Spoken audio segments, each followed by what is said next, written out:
good, love. How are you? I hope I'm all you're right too. asking me and I am asking you, just yes. checking. Um, so I just have to say really quickly, it dawned on me after 2 weeks of doing this that um, my day job, if you don't know this, I run an arts organization. So I have access to all kinds of artists and arts nonprofits. And we've been drinking out of made in China mugs. So this is a mug from Terra Firmoil, Fermi Studios, and this is a mug from Spencer Johannes. And both of them are resident artists at Aptitude inside West Acres, but you can also find them both online if you're interested. They're really lovely. And we've got a couple of other mugs coming from other artists on my list. So no more mugs made in China. For goodness sakes, I'm not living up to my day brand promise. Anyway, I hope you had a good weekend. It's much cooler today, which is kind of nice. It It's is. hot It's this kind of weekend. nice out. So on Friday, Dr. Mary talked about why he stayed in our marriage that was bad for a number of years. Um, and it's important to me that I preface when I say that it was bad because bad is a relative term. It's really, really important to me that you know that Dr. Mary was never physically violent.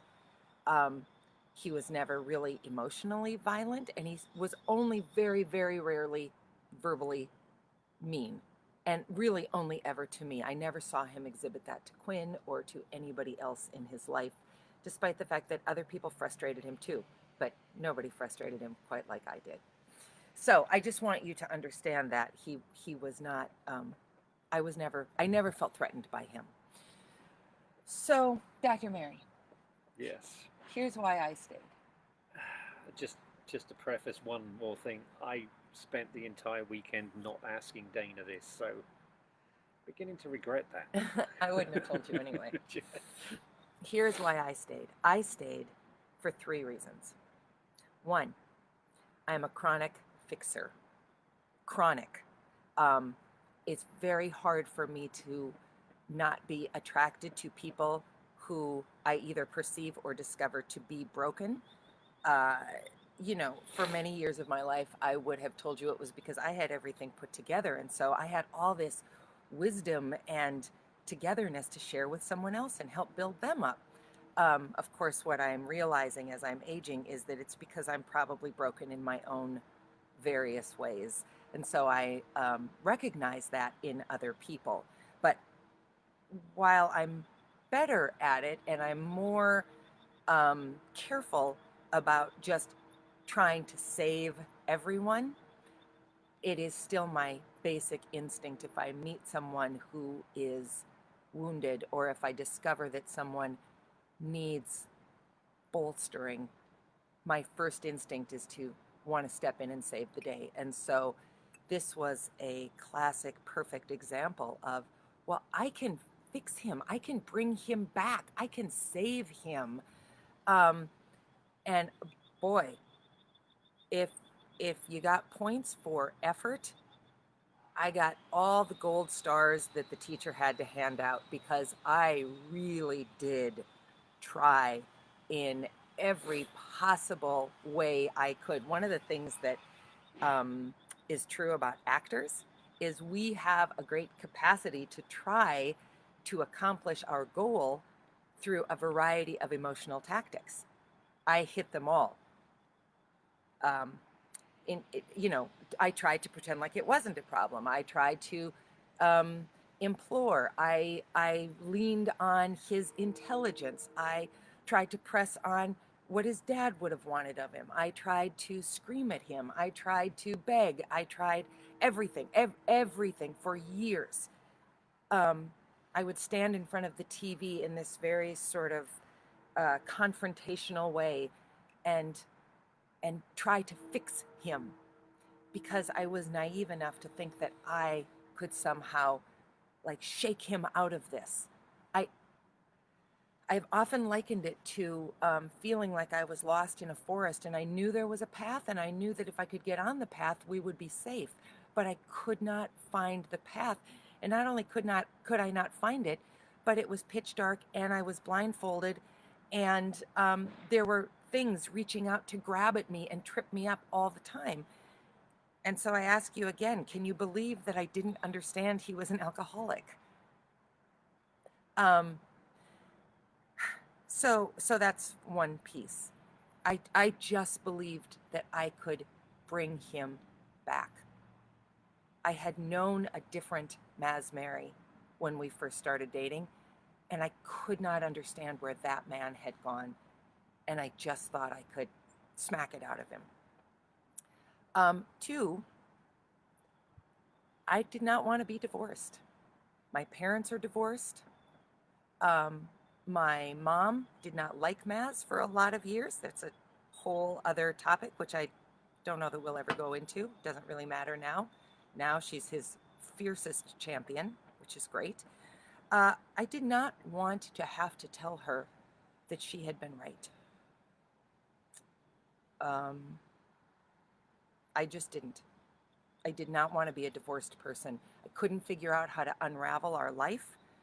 What do you do with a shared dog? And I didn't want to sell our house, and I knew I couldn't buy him out of it, and I knew he wouldn't go down easily anyway. And I just didn't want that. I feel like I have taken on my own good supply of things that other people could judge me for. I didn't want that to be added to the list. And then the third thing, and this is really important, Dr. Mary. You said something on Friday that I absolutely agree with. There were moments where it was still good. You gave me just enough little glimpses that you were not completely gone. Yeah. That I would think, well, okay, there it is. And I would see it and I would try to grab it for 1 second, and I could never grab it long enough to hold on to it. But I knew that it was still there. I just felt like I had to figure out how to get to it. But I was still in love with you. That never changed. I wasn't always in like with you. Yeah. But I was always in love with you.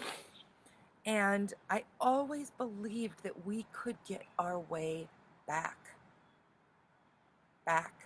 to what we had in those early years when you lived in your little apartment and Quinn and I lived in our little apartment, and you were such an active contributor to our now little family of 3, and you brought so much to the table. And I just couldn't let go of that because I'd never been with anybody else who did that for me. So that's why I stayed. And I'll say this. If Dr. Mary had died the night we went to the hospital, February 1st, 2017, he would have died and I would have kind of died too, because I would have just thought, see, that's why you don't get married. I never intended to get married. I'd never been married. I had no interest in getting married. It's not anymore. Is it a surprise to me that I'm married? But for a lot of years, it was very surprising to me that I was married. And if you had died, it would have confirmed for me that, see, marriage is probably a fine idea on paper, but it doesn't work, and it certainly doesn't work for me. And it would have proven what I kind of always believed was true. But you didn't die, and you did come back. And some of you have read that I've written this, however you say that. But Wrote. yeah, Wrote. you've read what I wrote. There it is. I had no idea marriage could be like this. And marriage is just the state that he and I are in. I had no idea partnership could be like this, that a commitment could be like this, that that you just could be this invested in someone else, and that they could be this invested in you. So for us, staying was a million times the right thing to do. Absolutely the right thing to do. But everybody has to make their own decision. And if you don't stay, then I want you to know I support you in that. Because not everybody gets this. And guess what? 6 years ago, 5 years ago, 4 years ago, I didn't have this either. And it's very, very likely I never was going to get this. I think this is the exception, not the norm. Yeah, unfortunately, I think you're right. Even to full sobriety. So we're not here to say just hold on, just go to the very bottom of the barrel, and then you'll start to make your way up, and it'll be great. We're not here to say that. That has been our experience, and I will be grateful the rest of my life that I stayed, that I held on. But we all got to make our own decision, including the addicts. Yeah. You staying was a choice too. So that's it for today. I hope you have an excellent day. We'll see you tomorrow morning at 8:30. Enjoy the day. See you tomorrow.